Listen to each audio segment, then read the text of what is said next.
నమస్తే and welcome to hit TV. నేను మీ Nihal.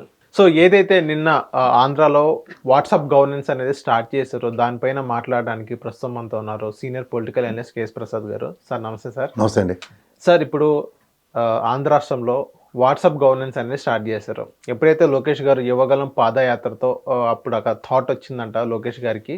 Yes, ఆ థాట్ వచ్చింది. అండ్ ఏదైతే వాట్సాప్లోనే గవర్నెన్స్ స్టార్ట్ చేయాలని అనుకున్నారు, నిన్న అదేదే లాంచ్ ఈవెంట్ అనేది అయిపోయింది. వాట్సాప్ గవర్నెన్స్ ఇప్పటికీ సర్వీసులు ఉన్నాయి. టోటల్గా 500+ సర్వీసెస్ ఉన్నాయన్నారు. అండ్ ఇప్పుడు 161 సర్వీసెస్ లాంచ్ చేశారు. దానిపైన మీ స్పందన ఏంటి sir? Copy cat kill the rat అంటారు. కాపీ క్యాట్ అంటే ఇండియాలో ఫస్ట్ టైం కదా సార్ పెట్టింది ఇల్లు. అందుకే మరి జాగ్రత్తగా వినాలి. ఒక క్లిప్పింగ్ పంపిస్తాను వెనకాతలేండి, మీకు అర్థమవుతుంది. నాకు తెలిసి 2200 మంది సచివాలయ వ్యవస్థను ఎప్పుడైతే ఆంధ్రప్రదేశ్ ప్రభుత్వం నెలకొల్పిందో ఒక 50 మంది ఇంటికి ఒక వాలంటీర్ ఉండేవాడు. ఇది ఒక సచివాలయానికి ఒక నెంబర్ ఉండేది. వాళ్ళ హాయ్ అని మెసేజ్ పెడితే వీళ్ళు ప్రతిదీ అప్డేట్ అయ్యేవి. అంటే మీది ఉదాహరణకి డెత్ సర్టిఫికేటో బర్త్ సర్టిఫికేటో ఏదైతే సచివాలయ సేవలకు సంబంధించిన అన్నిటివి అప్డేట్లు ఉండేవి దాంట్లో. That governance is already initiated and started. వీళ్ళు తెలుసో తెలియకో చంద్రబాబు గారు కానీ లేకపోతే లోకేష్ గారు కానీ ఒకదానికొకటిని క్లెయిమ్ చేసుకుంటారు. ఇప్పుడు నాకు తెలిసి మొదట చంద్రబాబు గారే దాన్ని సింగిల్ విండో పథకం అని ఈ సేవని స్టార్ట్ చేశారు. అవును. తదనంతరం అది కిరణ్ కుమార్ రెడ్డి గారి గవర్నమెంట్లో మీ సేవ కింద పరివర్తన చెంది చాలా సేవలు దాంట్లో యాడ్ అయ్యాయి. So over period of time ఇప్పుడు కూడా జగన్మోహన్ రెడ్డి గారి గవర్నమెంట్లో ఇంకా ఎక్కువ సేవలు దాంట్లో యాడ్ అయ్యి ఒక సచివాలయ వ్యవస్థ ఒక డిఫరెంట్ మాడ్యులేషన్స్లో ఒక డిఫరెంట్ మాడ్యూల్తో పనిచేసింది లాస్ట్ 5 years. సో దాన్ని ఇవాళ అడాప్టబిలిటీ చేసుకొని దీంట్లో వాళ్ళ దగ్గర వీళ్ళు ప్రతిదానికి నేనే చెప్పుకోవడం అలవాటే. ఏదైతే సింగిల్ విండో పథకం ఈ సేవను స్టార్ట్ చేసింది మాది బాధ్యత అని చెప్పవలసిన దగ్గర అది ఇలా రూపాంతరం చెందుకొని ఈ స్థాయికి వచ్చింది. ఇంకాస్త మెరుగైన సేవలు అందించడానికి ఎగ్జిస్టింగ్ సచివాలయ వ్యవస్థ ఏదైతే ఉందో మేము ఇవాళ వాలంటరీ వ్యవస్థను తొలగించాం. అండ్ మోరోవర్ 40,000 మందిని మాతృ సంస్థలకు ఎప్పుడైతే అటాచ్ చేసామో మేము చేయబోయేదానికి ఇది కొంచెం టాప్ గేర్లో పనిచేయడానికి ఉపయోగపడుతుందని చెప్తే సమంజసంగా ఉంటుంది. అంతేకాని అన్నింటినీ ఒకే దెబ్బకి కొట్టేద్దాం, అన్నింటినీ మన సైడే మన ఖాతాలోనే వేసుకుందాం అని ఎప్పుడైతే అనుకుంటావో దానివల్ల వచ్చే ఉపద్రవాలు పర్యవసానాలు ఇలాగే ఉంటాయి. ప్రస్తుతానికి 500 పైచీలక సేవలు ఇవన్నీ చెప్పడానికి వినడానికి బాగుంటాయి. కానీ 500 పైచీలక సేవలు అన్నవి ఆల్రెడీ సేవలు సచివాలయ వ్యవస్థలుగా జరుగుతున్న వాటికి ఇప్పటిదాకా ఆ గవర్నెన్స్ని మెయింటైన్ చేస్తున్న హాయ్ అనే మెసేజ్తో చేస్తున్న మీ సేవ కార్యక్రమాలు సచివాలయ వ్యవస్థ సేవలు ఏవైతే ఉన్నాయో వాటికి ఇంక ఏ విధంగా యాడప్ అవుతాయి ఇవి. అంటే గతంలో అయితే వాలంటీర్ ఉండేవాడు, బాబు నా సర్టిఫికేట్ రెడీ అయింది ఎట్లా నాకు మెసేజ్ వచ్చింది వెళ్ళి తీసుకురా అంటే ఇది. ఇప్పుడు ఏంటంటే వీళ్ళు కాళ్ళు ఇడ్చుకుంటే అక్కడికి వెళ్ళడానికి సచివాలయ వ్యవస్థలో ఒక సర్టిఫికేట్ రెడీ అయినా లేకపోతే వీళ్ళు సేవలు ఏదైతే ఉపయోగించుకుందాం ఉన్నది సచివాలయ వ్యవస్థ గ్రీన్ సిగ్నల్ ఇస్తే టైం కన్జంప్షన్ని సేవ్ చేయడానికి. అంటే వీళ్ళు ఎంతటా వీళ్ళు వెళ్ళలేదు ఆ సేవ పొందాలి కదా. అవును. డోర్ డెలివరీ అయితే లేదు కదా, అది తేడా. సార్ ఇక్కడ ఇంకోటి మనం చూసుకోవాల్సింది ఏంటంటే ఏదైనా ఇన్కమ్ సర్టిఫికేట్ కానీ క్యాస్ట్ సర్టిఫికేట్ కానీ ఏదైనా మనకు కావాలంటే సచివాలయానికి వెళ్ళి అక్కడ క్యూలో నుంచునే బదులు వాట్సాప్లోనే మనం డాక్యుమెంట్ సబ్మిట్ చేసుకొని అది వెంటనే వచ్చి అంటే వెంటనే కాదు ఇక బ్యాక్గ్రౌండ్ కొన్ని వెరిఫికేషన్ ఉండేది, వెరిఫికేషన్ చేసిన తర్వాత మీకు డాక్యుమెంట్ రూపంలో వచ్చింది అని అన్నారు.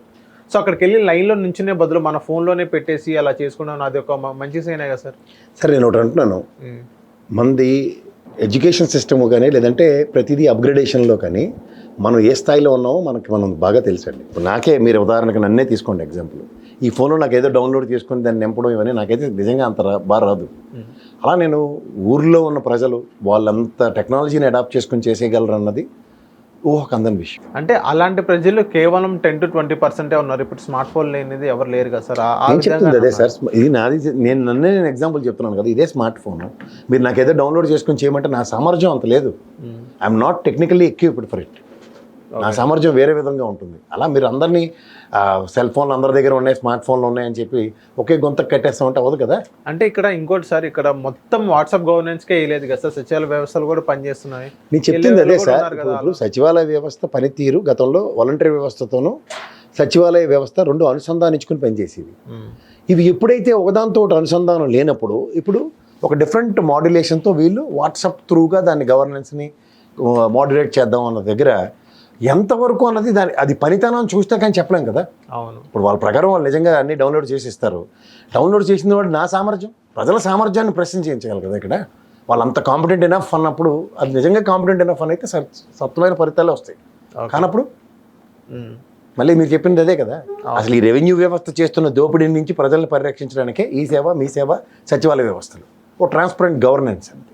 ట్రాన్స్పరెంట్ గవర్నెన్స్ అనేది ప్రభుత్వ విధానం. అది ఏ ప్రభుత్వం, చంద్రబాబు గారే మొదలెట్టారు నాకు తెలిసి ఈ సేవ. అది తదనంతర పరిణామంలో కిరణ్ కుమార్ రెడ్డి కూడా వీళ్ళ దగ్గర నుంచి మా ప్రజలను కాపాడాలి, లేకపోతే వీళ్ళు రక్త మాంసాలు పిండేస్తున్నారనే కదా దాని సారాంశం ఇది.